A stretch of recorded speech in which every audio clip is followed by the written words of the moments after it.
52 காலம் ஆகியிருக்கிறது. ஒரு தலைவர் தன்னுடைய பேச்சை நிறுத்தி, தன்னுடைய சிந்தனையை நிறுத்தி, தன்னுடைய ஓட்டத்தை நிறுத்தி, தன்னுடைய போராட்டத்தை நிறுத்தி, தன்னுடைய பிரச்சாரத்தை நிறுத்தி இன்றையோடு 52 ஆண்டு காலம் நிறைவடைந்திருக்கிறது. அரை நூற்றாண்டு காலத்தை கடந்தும் இன்னைக்கும் தந்தை பெரியாரை ஏற்றுக்கொண்டோ இல்லை எதிர்த்தோ தான் இங்க ஒரு அரசியல் நடக்குதுன்னு சொன்னா, அப்படி என்ன செஞ்சுட்டாரு அந்த தலைவர், அப்படி என்ன பண்ணிட்டாருன்னு நிறைய பேர் கேட்கிறாங்க. உள்ளபடியே ஒரு தலைவரை பற்றி பேசுகிற பொழுதெல்லாம் குடலிறக்க நோயோட பிரச்சார மேடையில பேசினாரு, இதெல்லாம் பெரிய விஷயமானு கேட்பாங்க. சரிந்து விழுந்த குடலோடு இருந்தார் என்பது பெரிய செய்தி கிடையாது. சரிந்து விழுந்த குடலை சரிப்படுத்தி கொண்டு சுயநினைவை இழந்த கடைசி நொடியிலும் இந்த மனிதர்கள் சுயமரியாதை பெற வேண்டும் என்பதற்காக ஒரு தலைவர் பேசி இருக்கிறார் என்பதுதான் வரலாற்றில் பதிவு செய்யப்பட்டிருக்கிற பார்ப்பனர்கள் ஏற்க மறுத்திருக்கக்கூடிய ஒரு செய்தி. அந்த தலைவர் என்னதான் பேசிட்டார் அப்படின்னு பார்த்தா, தன்னுடைய கடைசி 90வது வயசுல 180 கூட்டம் பேசியிருக்கிறார். 91 வயசுல 150 கூட்டம் பேசியிருக்கிறார்.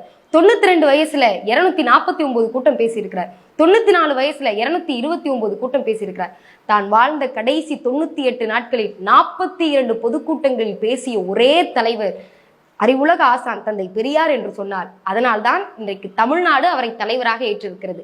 தமிழ்நாடு மட்டும் இல்லைங்க, இந்தியா மட்டுமில்லை, உலக அளவில் தலைவராக ஏற்றுக்கொள்ளப்பட்ட ஒரு தலைவர் அறிவுலக பேராசான் தந்தை பெரியார் என்று சொன்னார். இன்னைக்கு அவரை எதிர்க்கிறதுக்கு நிறைய பேர் இருக்கிறாங்க, ஆதரிக்கிறதுக்கு நிறைய பேர் இருக்கிறாங்க. உள்ளபடியே தாழ்த்தப்பட்டோருக்கும் தலைவராக இருந்திருக்கிறார், ஆதிக்க சாதிக்கும் தலைவராக இருந்திருக்கிறார், உழைப்போருக்கும் தலைவராக இருந்திருக்கிறார், உண்டு கொளுத்தவரும் தலைவராக ஏற்றுக்கொள்ளப்பட்டவராக இருந்திருக்கிறார். எல்லாத்தையும் கடந்து இன்றைக்கு எதிரிகளும் ஏற்றுக்கொள்ளக்கூடிய தலைவராக இருக்கிறார் என்பதுதான் மிகப்பெரிய செய்தி.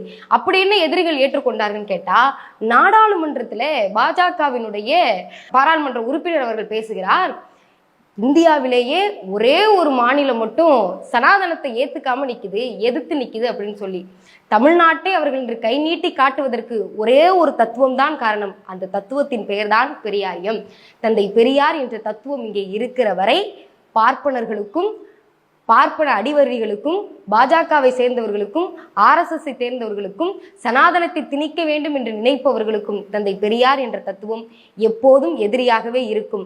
அந்த தலைவனை மறந்து, அந்த தலைவனை ஏற்றுக்கொள்ளாமல், அந்த தலைவனை எதிர்த்து ஒரு அரசியலை இந்த தமிழ்நாடு ஏற்றுக்கொள்ளாது, தமிழக மக்கள் ஏற்றுக்கொள்ள மாட்டார்கள். தந்தை பெரியாரின் இந்த 52வது நினைவு நாளில் அனைவரும் உறுதியேற்போம். தமிழர் தலைவர் ஆசிரியர் அவர்கள் வழியில் தந்தை பெரியாரின் பணி முடிப்போம். நன்றி.